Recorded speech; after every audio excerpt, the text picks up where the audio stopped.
Hi, this is Shannon, and I will be reading you selections from the Sandwich Enterprise, dated January 10th, 2025. Our first headline is Special Town Meeting to be Held on Monday by Taylor Frizzetti. Special Town Meeting will be held at Sandwich Middle High School on Monday. The meeting will begin at 7 p.m. Special Town Meeting was originally planned to be held on November 18th, but was rescheduled due to the sudden death of Select Board member Michael J. Miller. Not much has changed on the warrant since it was originally approved. The first article deals with appropriating additional funding for the school budget. The district received approximately $164,798 more in Chapter 70 funds for fiscal year 2025 than anticipated. The funds will be used for building repairs and maintenance. Voters will be asked to vote on a housekeeping item that will rescind authorization to issue Community Preservation Act debt up to $2.65 million for the Henry T. Wing disposition. Appropriating $65,821 to the Sandwich Promotions Fund to remedy a mathematical error is also on the warrant. If approved, the funds will be divided as followed. $26,328 to the Visitor Services Board, $26,328 to the Sandwich Chamber of Commerce, and $17,164 to the Canal Region Chamber of Commerce. Also on the warrant, the appropriation of $187,772 in funds under the Community Preservation Act for the purpose of restoring fencing at Cedarville Cemetery and the Old Town Burying Ground. Creating a revolving fund for short-term rental inspections is also up for vote. Town Manager George H. Bud Dunham said the state is adopting requirements on short-term rental properties that include annual inspections. To err on the side of caution, if approved, $50,000 will be placed in the fund. Although it is expected the cost for inspections might come in lower than that. Lastly, 3 wastewater infrastructure articles are on the warrant, including increasing the Water Infrastructure Investment Fund surcharge from 2 to 3%. Mr. Dunham explained that this is a 2-hurdle vote, meaning if the article is approved through special town meeting, it will be placed on the ballot for the spring election. Additional wastewater-related articles include appropriating $1.88 million from the Wastewater Investment Fund for the purpose of implementing the town's Comprehensive Water Resources Management Plan and accepting Chapter 1 of the Commonwealth's 2016 Act regulating sewer betterment assessments, which regulates how assessments are funded and paid. Our next headline is 2024 Yearly Review, Sandwich Fire Department, by Amy Rothman. The Sandwich Fire Department has 3 stations in town and serves more than 20,000 residents. In 2024, the department responded to 4,957 calls. An annual summary of all dispatch calls from January 1st to December 31st, 2024, was sent to the Enterprise from Sandwich Fire Deputy Chief Sean Butler. According to the annual summary, 3,603 calls, or 72.69% of all calls, were related to an ambulance response, in which the department's ambulances were dispatched to a scene in Sandwich. Cardiopulmonary resuscitation, or CPR, was required for 15 of the ambulance response calls. 3 fire department ambulances were dispatched in response to an overdose. Additionally, 1 ambulance was called to respond to a suspected case of carbon monoxide with signs of illness, and 10 ambulances were called to respond to water rescues. The fire department also received calls to dispatch ambulances in response to car crashes that occur in town. This year, 110 department ambulances were dispatched in response to a car crash, which is about 2% of all calls. Also, 28 additional ambulances were called in following car crashes on the highway. Fire calls. Nearly 8% of all calls received were in response to a fire, with 383 fire calls in 2024. Of the fire response calls, 104 calls were sent automatically following the activation of a fire alarm inside of the building. Calls were sent following fire alarms sounded in commercial buildings 190 times. The station also received 14 calls reporting car fires. Brush and outdoor calls were reported 13 times, while only one call was made to report a boat fire on land in Sandwich in 2024. 2 chimney fires, 1 dumpster fire, and 1 fuel fire were also reported, according to the yearly report from the fire department. Additionally, 18 calls reported structure or building fires. 8 calls reported smoke inside of a building, and 32 calls sought mutual aid from the department. Investigations. Sandwich Fire Department was called to conduct 493 investigations in 2024. Of these, 18 investigation calls were related to a gas leak inside of a building, while 17 calls reported a suspected gas leak inside the building, according to the annual summary. The fire department responds to these calls to investigate the building and clear it for safety for all guests. The department also received 396 calls to conduct investigations both inside and outside of buildings, following an incident. 253 of the investigations were conducted inside a building, while 143 of the investigations were conducted outside. Also, the Sandwich Fire Department conducted 55 carbon monoxide investigations. Special calls. Sandwich Fire Department also received some special phone calls this year. 463 calls were marked in the special category. Of these, 173 calls were received for community wellness purposes. 37 calls were received requesting a detail. 189 service calls were recorded, and 15 calls requested mutual aid from the department. Lastly, 3 missing person calls were reported by the Sandwich Fire Department in 2024. The report notes that dispatch history from the fire stations were used to create the annual summary. Overall, the number of dispatch calls logged in 2024 are similar to that of years past. In 2023, the Sandwich Fire Department logged 4,913 calls, and in 2022, it logged 4,756 calls. From 2023 to 2024, there was less than 1% increase in the yearly fire department calls logged. Looking ahead, Deputy Chief Butler said that he expects the number of calls logged in 2025 may increase as well. We expect to go over 5,000 calls this year, as our calls do increase each year, he added. Our next headline is, Former Resident Helps Identify Mystery Miniature Home by Taylor Frusetti. A donation of miniature houses modeled after historic homes and places in Sandwich has brought back memories and raised some questions. With some encouragement by her friend, Betty Allen, Barbara R. Lewis, donated her collection of miniature houses created by Eleanor and Glenn Little to the Sandwich Town Archives in 2016. Miss Lewis said that she met Miss Little while attending St. John's Church. She began collecting the homemade houses in the 1980s and early 1990s, purchasing them from Miss Little at craft fairs held at the church on Main Street. Miss Little's husband, Glenn Little, helped her create the miniature homes. It was a process over time, because she didn't make them all at once, Miss Lewis said. Miss Lewis said Miss Little's creations were widely popular.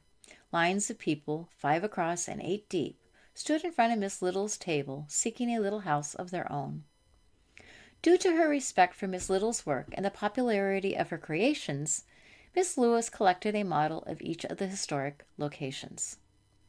Miss Lewis even asked Miss Little to create a miniature home modeled after her house, to which Miss Little said that she only creates miniatures of historic homes. Once the miniature houses were in the hands of the town archives, former archivist Deborah M. Rich worked to identify some of the homes and locations in the collection with the help of volunteers. Due to their extreme detail, some of the homes were easy to identify, but the location of one home remained a mystery to current archivist Jennifer R. Ratliff. A Jewish garrison-style home, labeled number 43, left Miss Ratliff and others scratching their heads. With Miss Little dying in 2010 and Mr. Little dying in 1999, a post on the Sandwich Public Library's Facebook page was created to see if a photo of the model home would garner some memories. Friends of the Sandwich Archives member John Walker shared the post, which jogged Beatrice M. B. Quirk's memory. Miss Quirk said that she grew up in Sandwich in the 1950s and remembers stopping by the house on Water Street on her way to Forestdale Baptist Church. Miss Quirk has since moved to Virginia.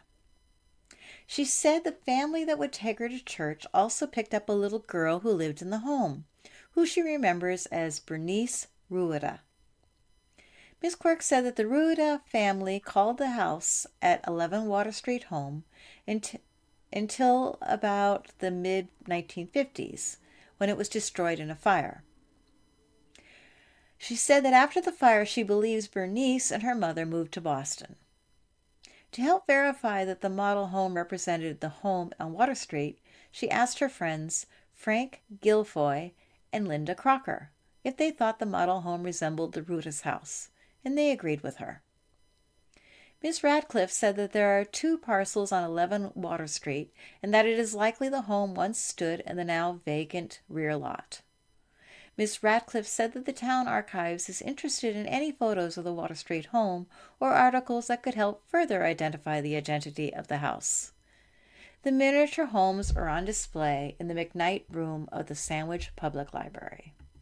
Our next headline is Mass Maritime Academy Cadets Staff Look Forward to Upcoming Sea Term by Michael J. Roche.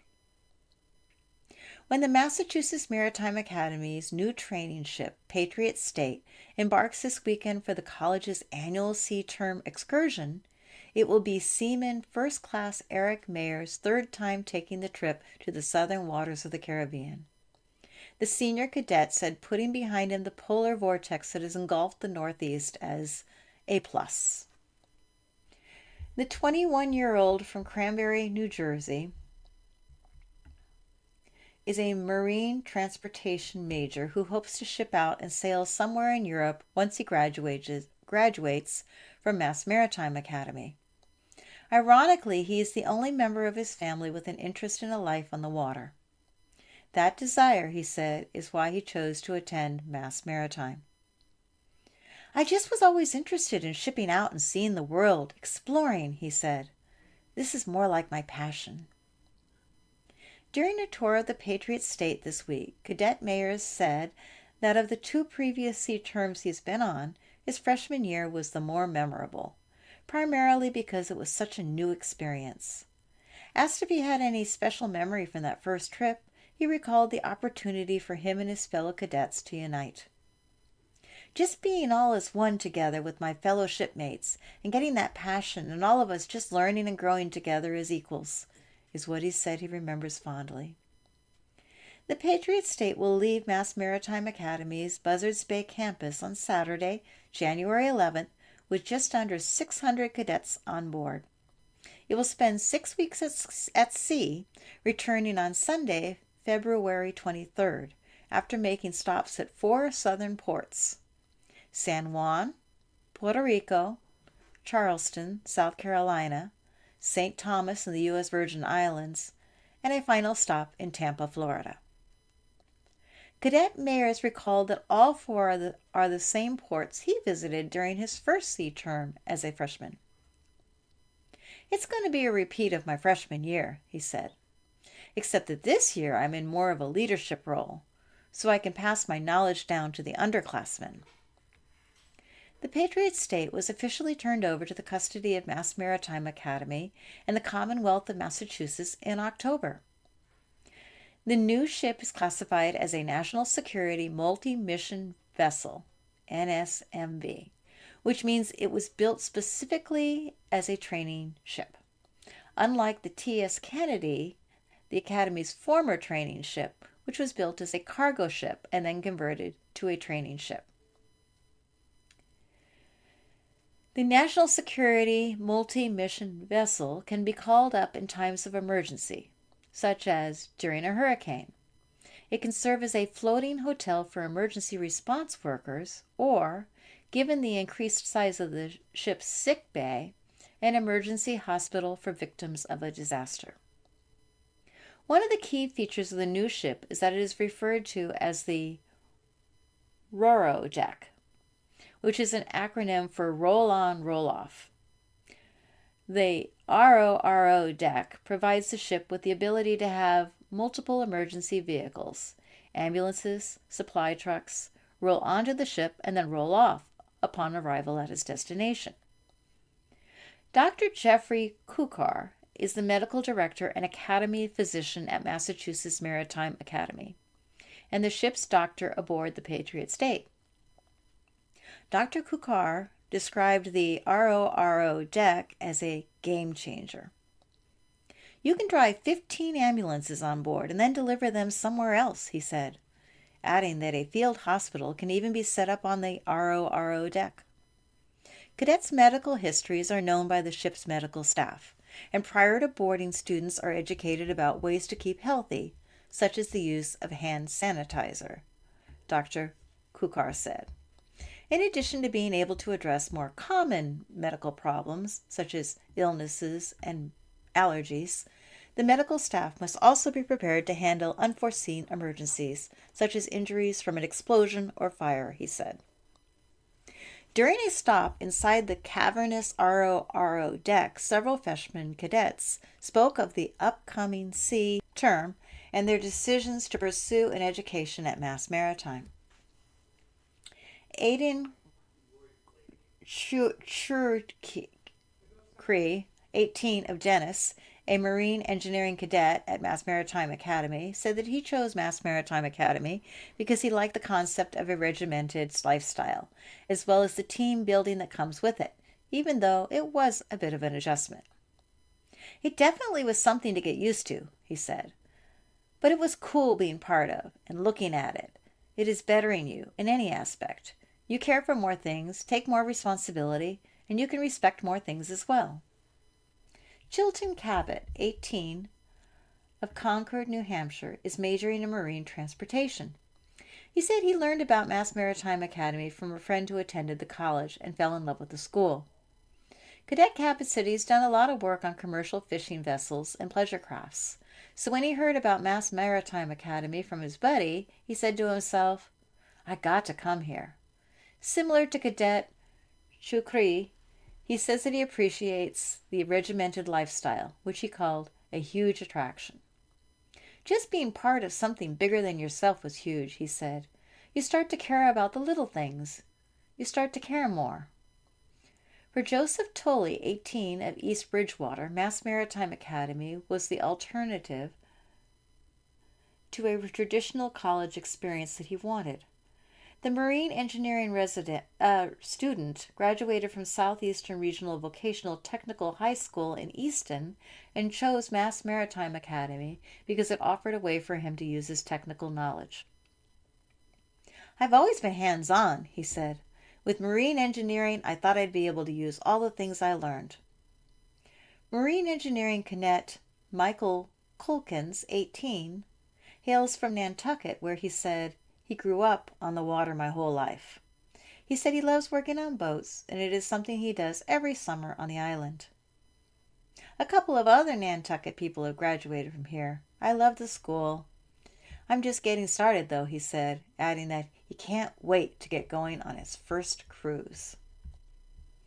When asked about their future plans beyond Mass Maritime, all 4 cadets said that they have 4 years to figure that out. The common thread for each, however, is working on the water. I kind of like the idea of rigging, Cadet Chukri said. Rigging somewhere 6 months on, 6 months off, and then eventually, say I do that for like 20, 25 years, come back to the Cape and try to get something started. My own company. I would love to run tugs down in the Gulf, Cadet Cabot said. The fishing down there is fantastic. I want to go chasing shrimp boats, catching tuna, so I'd love to go down to the Gulf for sure. I just want to make a lot of money doing hands-on things and just be on a boat, Cadet Tully said. I just want to be on the water, work on the water, Cadet Culkin said. Love the water. For Patriot State Captain Michael Campbell, this year will mark the 18th Sea Term excursion, as both a cadet and a staffer. A 1987 graduate of Mass Maritime Academy, he has been a full-time faculty member since 2013, but worked part-time for the Academy for 5 years prior to that. He achieved the rank of captain in summer 2016, he said. Captain Campbell said that while updated and more technologically advanced, it has been a challenge getting used to the new ship because there's a lot of things you don't expect. We went from having a ship that we operated for over 20 years, where you had plenty of tools, parts, and everything on board there, to where we're starting from square one, he said. But it's a good challenge to have. Executive Chef James Wurzburger concurred that one of the challenges to a new ship in storage of the $400,000 worth of food the ship holds for the 6 weeks at sea, primarily where to fit all the dry goods. It was well known where supplies would be stored on the Kennedy, he said, but where to keep items on the Patriot State was somewhat unknown at the start of this week. Mr. Wurzburger said that each sea term offers a different challenge as far as what food item proves to be the most popular among cadets. For instance, he noted that he typically starts with 100 cases of peanut butter, each case containing 30 pounds. Depending on the year, he said, he has leftovers or he has to order more before the trip is over. The chef estimated that people on board will go through 1,500 gallons of milk and 900 gallons of ice cream. A barbecue lunch featuring hamburgers, hot dogs, and sausages will see 1,800 hamburgers consumed. While much of the food is brought on before the ship leaves Mass Maritime Academy, the one thing he knows he will have to pick up at each port is fresh produce, fruits, and vegetables, he said. In San Juan, Mass Maritime Academy will co-host an event with TOTE Maritime Alaska, a shipping company based in Anchorage, and invite prospective students on board to learn about different careers in the maritime industry. There will also be an alumni event in Tampa, and both events will be catered with food prepared by Mr. Wurzburger. As a chef, I love it because I can do whatever I want, and it's fun, he said. Captain Alan G. Metcalf is Vice President of Operations for Mass Maritime. A Mass Maritime Academy alumni who graduated in 1985 with a degree in marine engineering, Captain Metcalf went on 3 sea terms as a cadet. He credited the experience with preparing him for the 8 years that he served in the U.S. Navy. It's an incredible opportunity when you go out, the captain said. Freshman year, it's a whirlwind. You're just absorbing everything.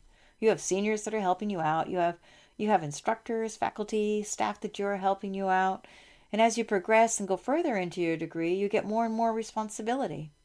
It's the learn duty aspect of the academy, and it works out fantastic. Cadets heading out for sea term are set to depart on Saturday, just before 7 a.m. at the high slack water tide. Our next article is Average Property Values Climb 7.49% by Taylor Frizzetti. Despite the tax rate for fiscal year 2025 being slightly lower than fiscal year 24, Some residents have noticed an increase in their tax bill due to the value of their properties increasing. In 2000 fiscal year 24, the tax rate was $10.80. The fiscal year 25 tax rate is $10.57, showing a decrease of 2%.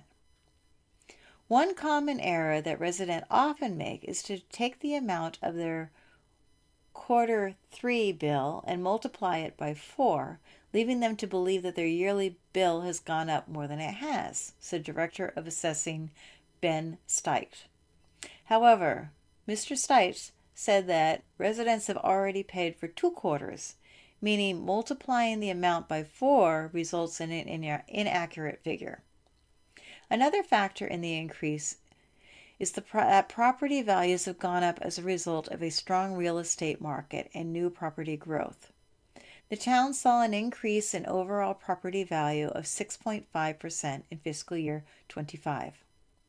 The average value of a single-family home in fiscal year 24 was $667,300.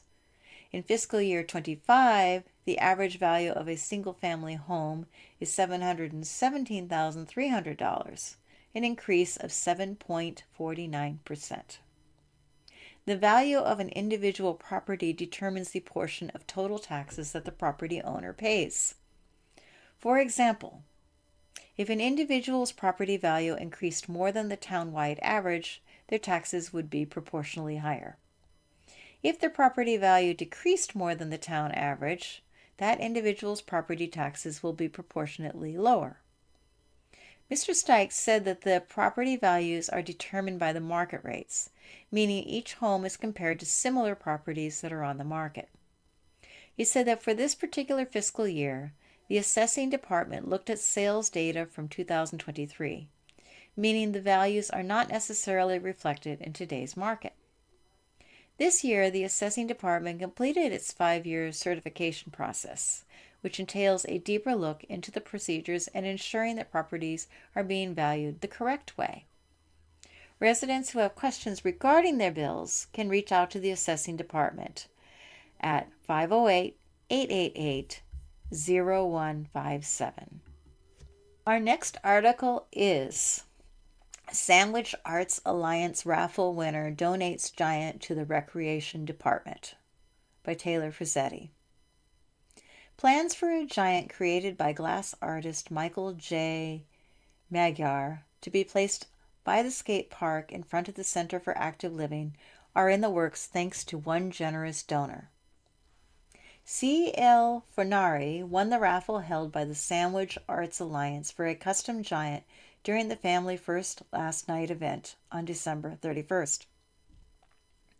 She said that because she lives in a small cul-de-sac, she decided to donate her giant to the Sandwich Recreation Department with hopes that it will be more visible in a public place. Ms. Fornari said that she buys raffle tickets each year.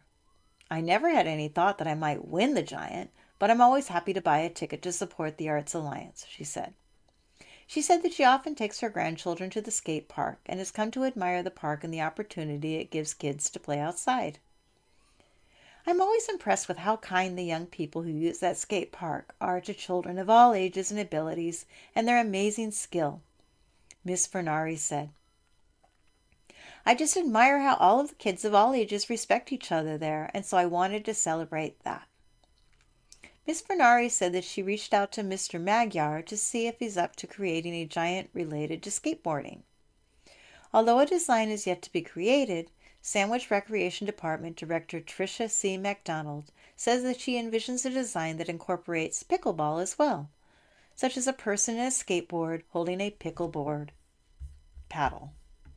Our next article is Windstar Farm Property has a new owner by Taylor Frizzetti. Windstar Farm, most recently known as Gopal Farm, has been purchased by Joe A. Aruda of Raynham, who plans to keep the property operating as a farm. The Massachusetts Department of Agriculture spent $997,000 in 1982 for the agricultural restriction for the farm in Forestdale, which limits any activities on the property that might be harmful to its water and soil. Former owner Amit Kanadia was involved in a lawsuit with the state, ordering him to clean up the property that was left abandoned for a number of years. The lawsuit alleged that Mr. Konodia violated the agricultural restriction by failing to maintain and preserve the property as an agricultural resource. Mr. Arruda, along with his son Brandon J. Arruda, purchased the 238 acres in early December from Mr. Kanodia with plans to use the property as supplemental land for his farm in Raynham. It is currently an agricultural preservation restriction land, and we want it to stay an agricultural preservation restriction land, Mr. Arruda said. We want to continue farming it and will try to make it a viable farm. He said that he will honor agricultural restrictions with plans to create cranberry bogs, a hayfield, and a cornfield on the property. It hasn't been kept up with for a while, so we want to get it back in shape, Mr. Arruda said. Although no housing development applications were officially submitted to the town manager George H. Bud Dunham said that a few groups were interested in creating a housing development on the property in the past. He said that what most likely happened was the interested groups saw how much it would cost to remove the agricultural restriction and decided to no longer pursue the application process. Mr. Arruda said that a farming plan for the property is in the works, and he plans on sharing with the town once it is completed. Our next article is County Administrator Delivers Proposed County Budget by Taya Wolf. County Administrator Michael M. Dutton gave his first operational budget presentation to the Barnstable County Commission this week, showcasing his goals as well as the county's many services. Mr. Dutton, who was hired in July, said his primary goal is to have a structurally balanced budget that avoids the use of reserves. This year's county operating budget is about $27.5 million. Some of the larger departmental increases are due to unexpected factors, such as a 16% increase in the public safety budget to provide safety gear to firefighters that does not contain PFAS, which are believed to cause cancer. Research has shown that forever chemicals in firefighting gear can be absorbed through the skin and cause serious illnesses. Municipalities and fire departments across the country have had to scramble to buy turnout gear that is PFAS-free. For the most part, it is an uneventful budget with minor increases for such items as cost of living and health insurance coverage, the administrator said. Some of the county's department leaders also addressed the county commissioners during the budget discussion, which took place on Wednesday. Among them were Christy Senatori, Executive Director of the Cape Cod Commission, who said her agency is requesting a 6% increase. The agency has proposed a $6.9 million budget. The increases reflect incremental salary bumps for staff, as well as insurance and cost of living increases. Carol Coppola, the county's finance director, said this year's finance department budget calls for an 11% increase to $1.97 million. The proposed increase will include pay for a new deputy director, other staffing changes, and cover increases in retirement benefits, as well as training and technology upgrades. John F. Mead, who heads up the county's Registry of Deeds, said his department is requesting a 4% increase for cost of living to $2.6 million for such costs as insurance and step increases. He also said that while real estate sales volumes are way down, property values are still high, which has resulted in revenues that are almost 17% higher than last year. The County Commissioner's Department has proposed a 3.9% increase to $1.22 million. The Barnstable County Assembly of Delegates, which also met on Wednesday, is expecting to begin reviewing the budget next month. The Assembly has reduced its budget from last year's $468,000 to proposed $449,041.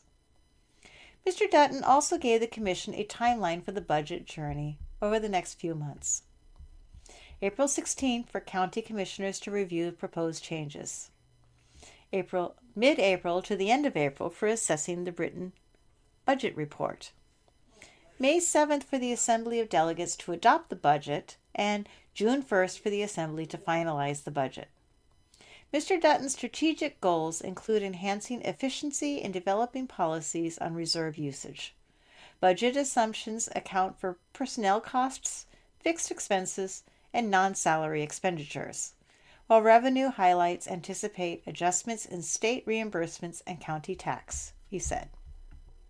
Our next article is Sandwich Public School Victim of PowerSchool Data Breach by Taylor Frizzetti. The Sandwich School District was a victim of a national, worldwide cybersecurity incident involving unauthorized access to certain information via PowerSchool on December 28th. PowerSchool is a software system that helps schools manage student information. Our IT staff has confirmed that Sandwich student and staff information, along with potentially millions of others across the country, has been accessed by an unauthorized user. Superintendent Joseph P. Marusak wrote in an email to parents and families. In a memo relating the incident to affected schools, PowerSchool security officials wrote that the incident has been contained. We have no evidence of malware or continued unauthorized activity in the PowerSchool environment. PowerSchool is not experiencing, nor expects to experience, any operational disruption and continues to provide services as normal to our customers, the memo reads. During the school committee meeting on Wednesday, Dr. Marusak briefly mentioned the incident. He said that IT staff learned through a webinar hosted by PowerSchool that the hacker was described as a Ukrainian actor and that it is believed the incident was ransom-related. They portrayed that they had a high degree of confidence that this was a single actor and that the data that had been secured by PowerSchool and it has not been exposed yet, Dr. Marusak said. Dr. Marusak said that he is anticipating further communication from PowerSchool and plans on sharing the information provided with families. The next article is Sandwich Recreation Winter Programs by Taylor Frizzetti. From pickleball to pet CPR, the Sandwich Recreation Department's winter programs are in full swing. Special events. Pet CPR, taught by Tom Topham, will be held at Oakcrest Cove from 12 p.m. to 3 p.m. on Saturday, January 25th. A babysitting course for ages 11 to 18 will be held on February 19 and 20 from 12 p.m. to 4 p.m. at Hamilton Hall. Mondays. From January 27th to March 10th, the Adult Pickleball League will meet at the Center for Active Living Gym from 6 p.m. to 7:30 p.m. Tuesdays. From January 21st to March 4th, Pickleball Open Play and Pickleball Lessons will be held at the Cal Gym from 9 a.m. to 11 a.m. and 11 a.m. to 12 p.m., respectively. 2 programs are planned to be held at Forestdale School on Tuesdays from January 7th to February 11th. A slime making program will be held at 3:30 p.m. to 4:45 p.m. and a mini sports program will be held from 3:30 p.m. to 4:30 p.m. The Men's Pickup Basketball League will be held at the Cal Gym from November 12th to April 22nd from 6 p.m. to 9 p.m. Wednesdays. Parent and Me Open Gym will be held at the Cal Gym from January 22nd to March 19th from 10:30 a.m. to 11:15 a.m. Fencing for Kids in grades 3 to 6 will be held at Oakcrest Cove through February 12th from 1:45 p.m. to 3:15 p.m.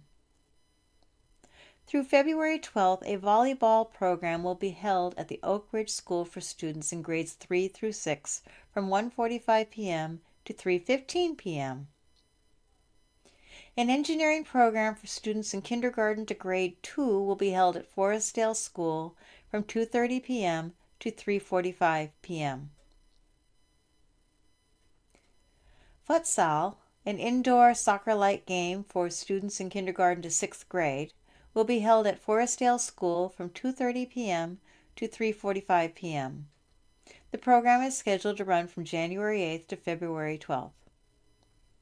Also through February 12th, a 3D printing program for children in grades 5 to 8 will be held at the Oak Crest Cove from 5:30 p.m. to 6:30 p.m. Adult co-ed futsal will be held at the Center for Active Living Gym from 6:30 to 9:30 until April 9th. Thursdays. Pickleball open play for intermediate advanced players will be held at the Center for Active Living Gym from 9 a.m. to 11 a.m. from January 23rd to March 6th. Through February 13th, jewelry making at Oak Ridge School will be held from 2:45 p.m. to 4 p.m. Futsal will be held for children in grades 3 to 6 from 2:45 p.m. to 4 p.m. at the Oak Ridge School. This program will be held through February 13th. Through February 20, an adult volleyball program will be held at the Center for Active Living Gym from 7 p.m. to 9 p.m. Fridays. Daycare Open Gym will be available every other Friday from 10:30 a.m. to 11:15 a.m. at the Center for Active Living Gym from January 24th to April 4th. Open Gym will be held at the Center for Active Living Gym from 6 p.m. to 8 p.m. until June 6. Saturdays. Special Olympics basketball will be held at the Center for Active Living Gym from 9:30 a.m. to 10:30 a.m. from January 11th to March 1st. Sundays. Special Olympics bowling will be held at Ryan's Family Amusements in South Yarmouth from 3:30 p.m. to 4:30 p.m. The program will run until March 2nd. The Center for Active Living is now open for extended hours on Mondays, Wednesdays, and Fridays from 8 a.m. to 8:30 p.m. The center is now open on Saturdays from 9 a.m. to 1 p.m., weather permitting. To sign up for winter programs, visit the Sandwich Recreation Department's website. Our next article is Four-Legged Friends Welcome by Candy Thompson. Lots of us would struggle with the idea of leaving our pets behind while we took temporary refuge in a town shelter to warm up, cool down, get a bite to eat, and charge our phones. Now we don't have to make that choice. The daytime warming, cooling shelter at the Center for Active Living is rolling out the welcome mat for our four-legged companions, thanks to the efforts of the Sandwich Fire Department and the Natural Resources staff. And plans are well underway to develop a master list of pets so our emergency dispatch center can alert firefighters, EMTs, and police officers to be on the lookout for critters as they tend to humans. All the details will be outlined at a free Lunch and Learn event, the third in a series, at 11 a.m. on January 29th at the Center for Active Living. Fire Chief J.J. Burke and Animal Control Officer Christy Beauford will walk participants through the warming center intake process and have the emergency pet palace set up for a sneak peek. Sandwich is home to approximately 5,000 pups, fewer than half of which are licensed as required by state law. Burke and Beauford realized last year that they needed to get a better handle on the pooch population while also coaxing residents, especially seniors, into a comfortable, safe haven. They hit on incorporating the Center for Active Living into their plans. Burke worked on logistics with Community Services Director Susan Morancic. Beauford and fellow Animal Control Officer Walter Fagnant Jr. devised guidelines to keep animals safe and secure. Now it's all together in one plan. People will be happy to learn of the level of specificity that we've involved in, said Burke. They'll be pleased to know that their entire household is being thought of. A study released by Federal Emergency Management folks after Hurricane Katrina estimated that 44% of people who did not evacuate stayed, at least in part, because they did not want to leave their pets behind. That pushed Congress to pass a law to expand the Federal Emergency Management Agency's mandate to include household pets and service animals. In return for reimbursement, FEMA requires states to have a pet evacuation plan during disasters. As a result, the nonprofit Cape Cod Disaster Animal Response Team was formed in 2008. The volunteer group is trained to provide support at 5 Cape overnight shelters, including the one at Sandwich Middle High School. But sometimes shelter stays are hours, not days. To create a pet-safe temporary space at the Center for Active Living, Burke and his team will deploy a 200-square-foot inflatable tent with heat and air conditioning adjacent to the back door. After registering their pets, residents will part company and head for space in the Center for Active Living. Dogs will go to the tent and smaller animals will be housed in a heated utility room. Folks will be encouraged to visit with their best friends to walk and feed them. People with service animals will enter through Center for Active Living's main doors and remain together. During the development of their pet project, Burke conjured a test scenario. An F1 tornado touching down near Peters Pond, displacing campers and scrambling first responders. With independent evaluators monitoring activity, Sandwich's emergency team of staff and volunteers, including ham radio operators, practiced providing care for and comfort to both two-legged and four-legged residents. Sandwich scored well in its inaugural run. Recommendations included providing better general signage and assistance for residents with disabilities. The grassroots group, Sandwich for All, already has volunteered to help with accessibility issues. Burke said that all the flagged components in the evaluation have been addressed and they are ready for the real thing, no matter what the season. Buford and Nant are now shifting their attention to gathering more information about household pets and plugging it into the dispatch databank. The informational census will include cats, ferrets, birds, and aquatic species. This information is critical if you have a medical emergency, there's a fire in your home, or were hit with a natural disaster, Buford said. People put pets all over their house, and we don't know where to look. We'd like to help make more happy endings. By helping emergency responders, we'll be helping our fur, feather, and fin family members. Our next article is School Committee Kicks Off Budget Discussions by Taylor Frizzetti. The school committee kicked off the budget season by reviewing the fiscal year 26 budget during the meeting on Wednesday. The district is proposing an operational budget of $40,810,156 for fiscal year 26, an increase of 3.13% from the fiscal year 25 budget, which totaled $39,571,512. As it currently stands, the budget proposes a $1,238,644 increase in local contribution funds. In his background notes, Superintendent Joseph P. Marusak said that the 3.89% local contribution increase is under the 4% contribution increase that was proposed and approved last year. Currently, the budget proposes a $7,739,036 contribution from Chapter 70 funds.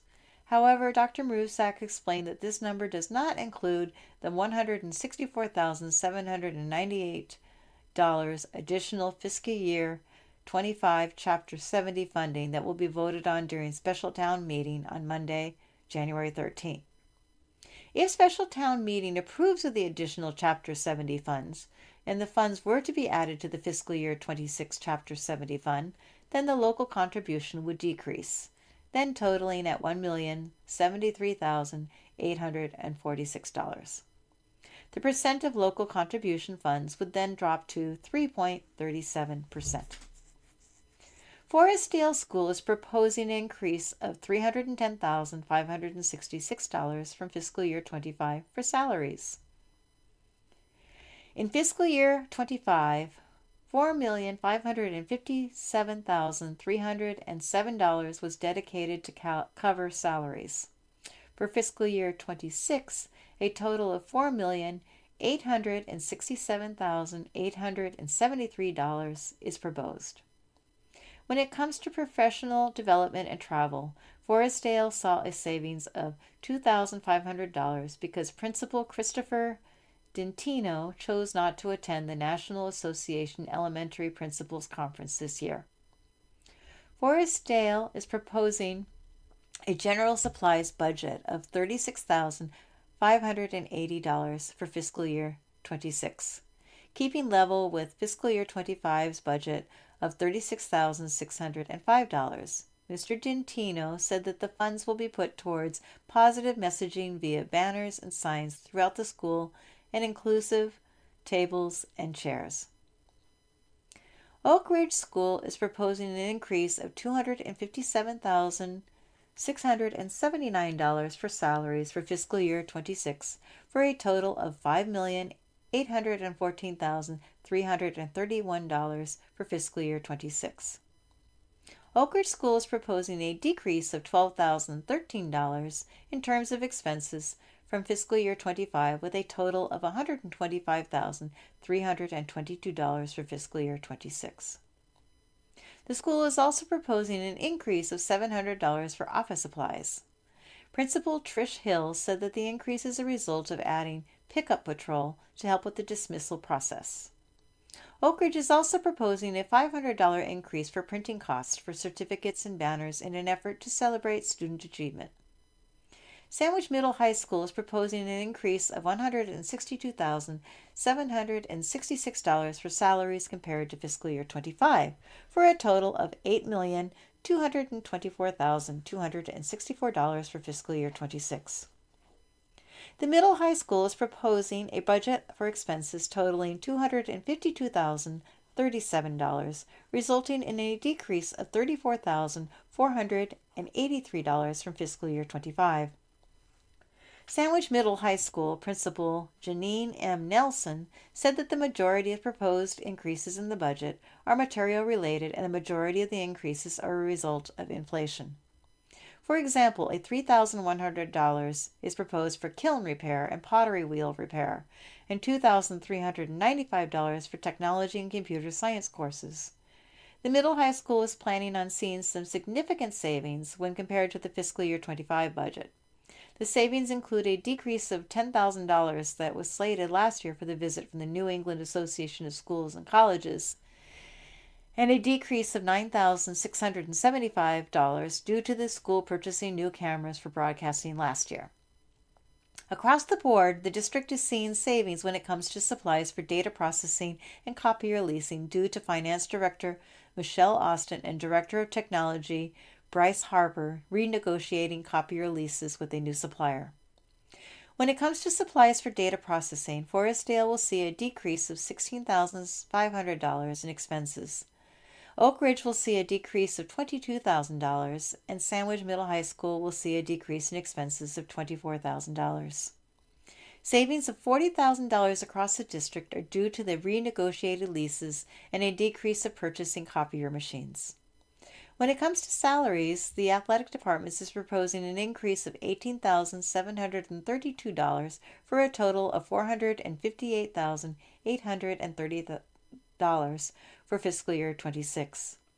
An increase of $26,502 for expenses is proposed for the athletics department for a total of $408,774. Within the expense budget, a $5,299 increase for contest management is proposed. Athletic Director Sean Donovan said that the increase is due to supporting more high-level athletic contests as the program grows, as well as payment of officials, scoreboard workers, ticket takers, and police. When it comes to transportation, an increase of $12,748 is proposed. However, Mr. Donovan said that he worked off of the numbers from last season, and the current session with the school is still being a part of the South Shore League. He said that the district plans to move back to the Cape and Islands League, and he believes that because the trips will be shorter distance, next year's numbers will result in some substantial savings.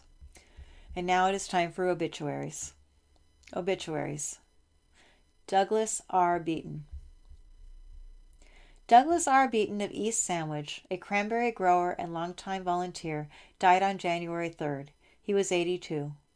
Born in Middleborough to Marjorie L. Matthews and Kenneth D. Beaton, he graduated from Wareham High School's class of 1961 and earned a bachelor's degree in business from the University of Rhode Island in 1965.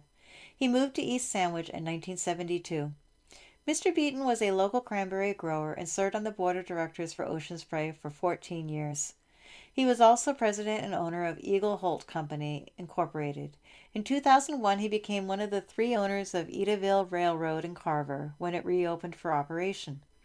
He was director and past president of Cape Cod Cranberry Growers Association, a member of the Massachusetts Farm Bureau, a 16-year trustee for South Coast Hospitals Group, a 10-year trustee for Toby Hospital, a 2-year trustee for Mass Hospital Association, and director and trustee for the Annie Maxim House in Rochester. Mr. Beaton also coached Sandwich Little League and Babe Ruth Baseball, and could always be seen at his grandchildren's sporting events, cheering them on. He also enjoyed Boston sports teams and spending time in North Chatham, New Hampshire. He was also a member of the DeWitt Clinton Lodge, AF and AM in Sandwich. He leaves his wife, Diane L. Wimberg Beaton of East Sandwich, his children Matthew W. Beaton and his wife, Kelsey of East Sandwich, Brett E. Prince of Buzzards Bay, Kelly A. Tuolsky and her husband, Brian of Plymouth, and Ashley C. Welch and her husband, Chad of Rochester, his siblings, Peter Beaton of Lakeville and Christine DiRienzo of Sunapee, New Hampshire, 11 grandchildren, 2 great-grandchildren, and several nieces and nephews. He is predeceased by a daughter, Anne E. Beaton. A funeral service will be held at 10 a.m. today at the First Congregational Church in Wareham. Interment will follow in Agawam Cemetery, Wareham. Denise R. Sesti. Denise Rose Sesti of Sandwich died on January 1st. She was 78.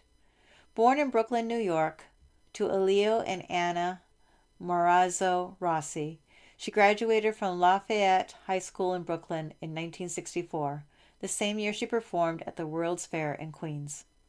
She began her career in the billing department at Shell Oil in New York City and then moved to Singer as a secretary. She dedicated the last 10 years of her career as an executive secretary to a partner at PricewaterhouseCoopers. She then enjoyed life raising her family on Long Island. In retirement, she and her husband, Daniel Sesti, moved to Cape Cod in 2007. She could be found taking in the sun and the salty air at the beach, enjoying some retail therapy at TJ Maxx, perusing craft fairs for a deal, building puzzles, cooking for her family, or relaxing with a good book. She loved going to the theater, especially attending Broadway shows with her daughter. In addition to her husband of 56 years, she leaves her daughter, Nicole Verone, and her husband, Josh, 3 grandchildren, a brother, Dean Rossi, and a niece and 2 nephews. A Mass will be celebrated at 11 a.m. today at Corpus Christi Catholic Church in East Sandwich, immediately followed by burial at Sandwich Town Cemetery. Robert D. Weirty. Robert David Weirty of East Sandwich died on January 5th. He was 81. Visiting hours will be held Monday, January 20th from 2 to 4 p.m. at Nickerson Bourne Funeral Home in Sandwich. A funeral service will follow at 4 p.m. at the funeral home. Burial will be private. This is your reader, Shannon, asking you to have a wonderful week. Thank you so much.